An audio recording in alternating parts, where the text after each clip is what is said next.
El planeta nunca se va a acabar. Lo que puede que se acabe son las condiciones que a nosotros nos vienen bien. Es decir, en el momento que se contaminen los mares o haya cambios físico-químicos en la atmósfera, pues habrá una especie que sobrevivirá y que le irá muy bien. Pueden ser las cucarachas, las ratas o los escorpiones, por citar tres de los que aguantan prácticamente todo. Los escorpiones, fíjate que incluso pueden ser congelados y descongelados posteriormente y salen caminando. Es decir, no es el planeta el que sufre, sino es el planeta que a nosotros nos es confortable. Hombre, nosotros tenemos unas condiciones prácticamente perfectas para ver. Hemos evolucionado porque las condiciones eran las nuestras, entre otras especies. Si las condiciones cambian, tendremos que mutar, mejorar o vivir en algún sitio raro, como debajo de la Tierra o algo así. Por ejemplo, el problema del Sol es importante, porque cada vez, no, bueno, mi cara es una muestra de ello, cada vez nuestra piel está menos preparada para lo que está recibiendo, ¿no? Si se va quitando filtros, y además nos apasiona irnos a playas y a lugares a ponernos súper morenitos, puede ser uno de los problemas. Pero desde luego, otro de los problemas son los parásitos. Es decir, hay un montón de animales cuya función es aprovecharse de un mamífero tan vulnerable y que genera tantos recursos como nosotros, es decir, nuestras ciudades. Es lo que está ocurriendo en muchos lugares del mundo, que animales salvajes, pero grandes incluso, como leopardos, como ciervos, en España incluso jabalíes, zorros, tienen más recursos dentro de una urbanización que los que tenían en su bosque original, con lo cual se nos acercan cada vez más, y cuando se nos acercan hay bichitos que saltan de unos a otros. No, en absoluto. Además, somos contrarios al mensaje apocalíptico porque produce una saturación en el espectador y una actitud negativa. Es decir, hay mucha gente del público que hemos visto cuando hacemos documentales, cuando damos conferencias, la cual dice, bueno, si el mundo se va a acabar, ¿qué más da lo que yo haga, ¿no? Si el mundo va a morir, ¿para qué voy a reciclar o para qué voy a tener cuidado si da igual? Y no es cierto, podemos reaccionar. El poder del supermercado, que le llamo yo, el elegir pues una marca que tiene un exceso de embalaje, por ejemplo, con mucho plástico, o otra que no. Y dicen, bueno, voy a comprar esta otra, que es el mismo precio, o a lo mejor cuesta unos céntimos más, pero ¿por qué tengo que tener 18 embalajes en un plátano, ¿no? Embalar un plátano, por ejemplo, es una cosa. Hemos estado recientemente trabajando con plásticos en el mar, con Alnitak, en el Mediterráneo, y somos los del mal llamado primer mundo los que tiramos todo. Fíjese, vas a una farmacia y te venden el medicamento y te dan una bolsita pequeña, que automáticamente llegas al coche y ya esa bolsita desaparece, esa bolsita acaba en el mar. Hombre, hay que hacer un uso responsable, simplemente el plástico salva vidas, el plástico es fundamental para todo, para seguridad, para aviones, para objetos médicos, artefactos de todo tipo, pero no tenemos que usar una bolsa 15 segundos. Detrás del discurso apocalíptico, yo estoy convencido de que lo que hay son intereses, es decir, cuando hay determinados colectivos o grupos que pueden caer en la tentación de vivir, de dar malas noticias y de alertar. Esto ha ocurrido en la historia de la humanidad desde siempre, desde los falsos predicadores de la Edad Media, o usted le dice, mire, el mundo va a acabar, deme usted dinero que yo lo voy a salvar. Entonces, simplemente creo que habría que a veces hacer más caso a los científicos, a los investigadores que están en universidades, que son difíciles a veces de encontrar, porque hay que acudir a la Complutense, al departamento, a universidades, quedar con ese señor o señora, en fin, que ir por la playa donde ha varado, por ejemplo, el delfín de turno, y ponerle la alcachofa al primer ecologista que está allí precisamente para eso. Entonces, bueno, el ecologismo está muy bien como concepto, pero no olvidemos que un ecologista es un ecólogo sin título. Un momento, no, yo creo que choca constantemente. Es decir, es curioso porque el animalismo exacerbado se define como un amor a los animales, cuando en realidad el amor a los animales, yo creo que, modestia aparte, no, me quito yo, pero la gente que ha estudiado zoología, biología, veterinaria, ingenierías ligadas con lo agropecuario, son gente que dedica muchos años y ha decidido dedicar su vida a los animales, a conocerlos, a saber cómo funcionan. Esta gente tiene publicaciones y tiene opiniones, y de pronto aparecen pues personas que están en su ciudad, desde su sofá, como y que están opinando de lo que es bueno, lo que es malo, lo que se debe hacer o no, si es bueno cazar o no cazar, si los toros son buenos o malos, pero están hablando, a ver, opinar está muy bien, pero hacerlo desde una superioridad moral, en el sentido de que quieren imponer su criterio, incluso llamando asesinos a los que opinan de otra forma. Es muy paradójico que en la comunidad científica, más o menos en general, salvo algunos que pueden tener sus opiniones, por supuesto, no está en contra o sea, no está a favor de los movimientos animalistas. Lo que pasa es que es moda. Ir contra la moda, ojo, porque es muy difícil.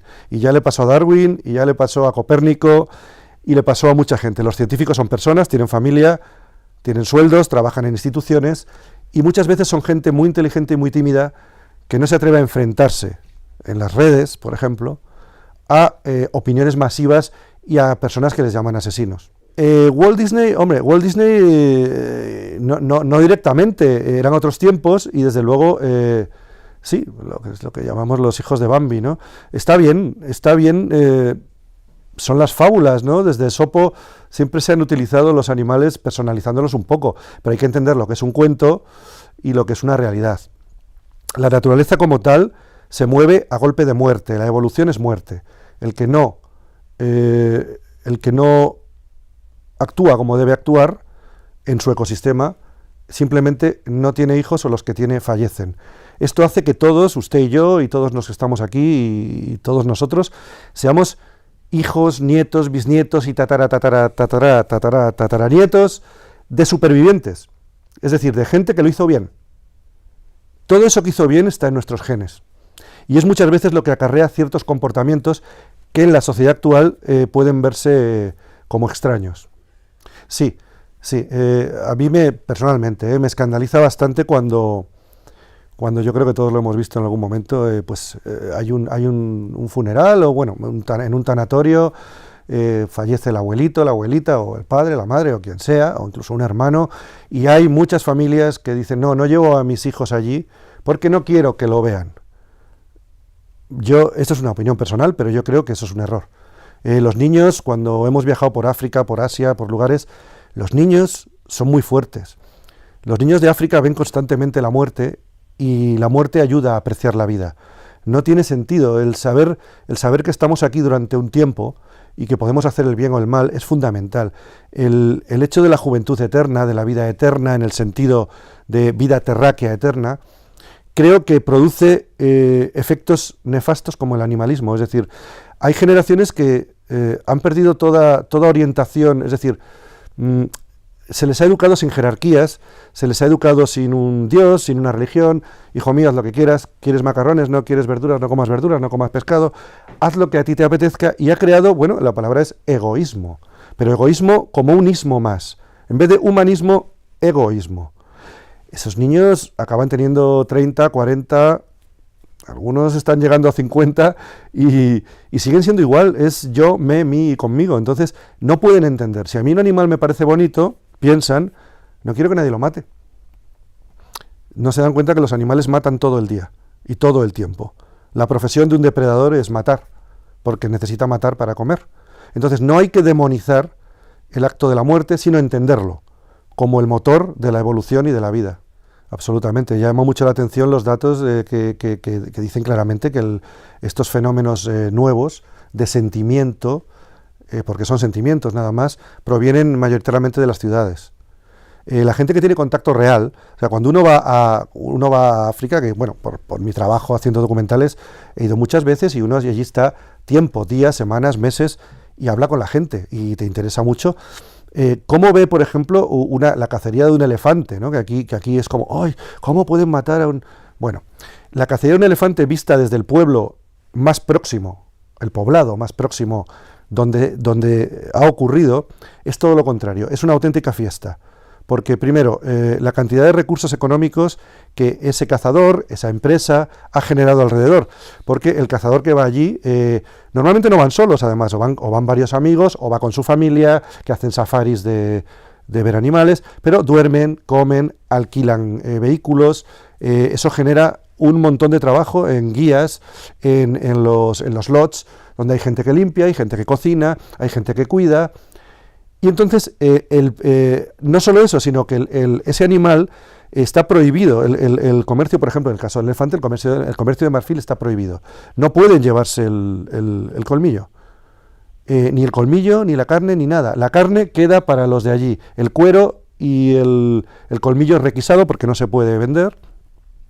Pero genera una economía alrededor, porque no es ese cazador, es otro y luego otro. La gente cree que es que los cazadores de África van por allí con una especie de ametralladora disparando a todo lo que se mueve. Lo que muchas veces no saben, pero no saben porque no quieren saberlo, es que los parques y los lugares donde se caza están regidos por biólogos y por especialistas que son los que seleccionan cuándo un animal puede ser cazado. Normalmente, además, coincide el mejor trofeo con un animal que suele ser macho y suele ser mayor. Un macho mayor en la naturaleza, y eso a veces nos incluye, es un ser prácticamente irrelevante ya. Ya se ha reproducido, ya no tiene una función muy clara, y si no va a ser ese cazador, se lo van a comer las hienas seguramente dentro de pocos días. Es decir, el debate está en, ¿está bien gestionado o no está bien gestionado ese lugar, ese coto, ese continente, lo que sea? Eso sí, hay que gestionarlo bien. Que haya corrupción o no, que haya gente que pague por matar elefantes que no debería, que se maten más de los que son correctos, pero nunca el sí y el no. Los elefantes son inmensamente destructivos, es decir, comen, ahora mismo no recuerdo el dato exacto, pero comen cerca de 200 kilos de vegetales al día. Cuando están confinados en una reserva, lo que hacen es salir fuera y comer en las huertas de la gente de alrededor. Estamos hablando de gente en un nivel de supervivencia, gente muy pobre. Cuando una manada de elefantes reiteradamente entra en tus cultivos de un pueblo y los arrasa en una sola noche y tus hijos pasan hambre, se ve la perspectiva animalista desde otro lugar. Hace unos meses estuvimos en Uganda rodando los gorilas, los famosos gorilas de montaña, estos tan bonitos y peluditos, y llamaba muchísimo la atención. Yo cuando llegué, ellos viven en lo alto de las montañas Virunga, entre varios países, y ellos están en una selva, la selva está justo arriba de las montañas, ¿no? No pueden salir de ahí porque pero además es como si lo hubieran hecho con una línea, donde acaba la selva empiezan los cultivos de té y de arándanos y de soja, por ejemplo. Soja es más también en la selva amazónica, pero curiosamente lo que está amenazando a los gorilas no son los cazadores, no lo caza nadie. Lo que está amenazando a los gorilas es la soja, los arándanos y la moda el exceso de cultivos de vegetales. Donde hay cultivos no hay fauna salvaje prácticamente. Eso no.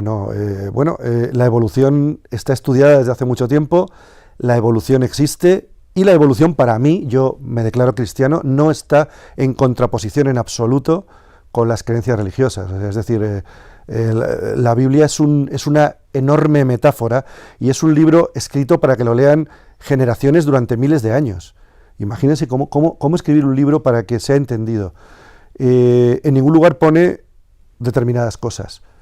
Pone que Dios creó al hombre, que tal, que cual, que por supuesto Adán y Eva es una metáfora. Uno no puede tomar eso como dos personas que caminaban por un lugar. Uno lo puede tomar si uno lee y uno se documenta sobre la historia de los neandertales, de los cromañones, incluso de la expulsión del paraíso, ¿no? A veces uno está leyendo, hubo un cambio climático en el cual los primates tuvieron que bajar a la sabana, ir hacia las costas, y dices, ahí va. Si me pongo metafórico, esto encaja muy bien con eso. Es decir, no necesariamente, esa contraposición del científico frente a la religión es del siglo XIX, no en absoluto tiene por qué ser. Puede haber científicos ateos o científicos cristianos o musulmanes, no tiene nada que ver.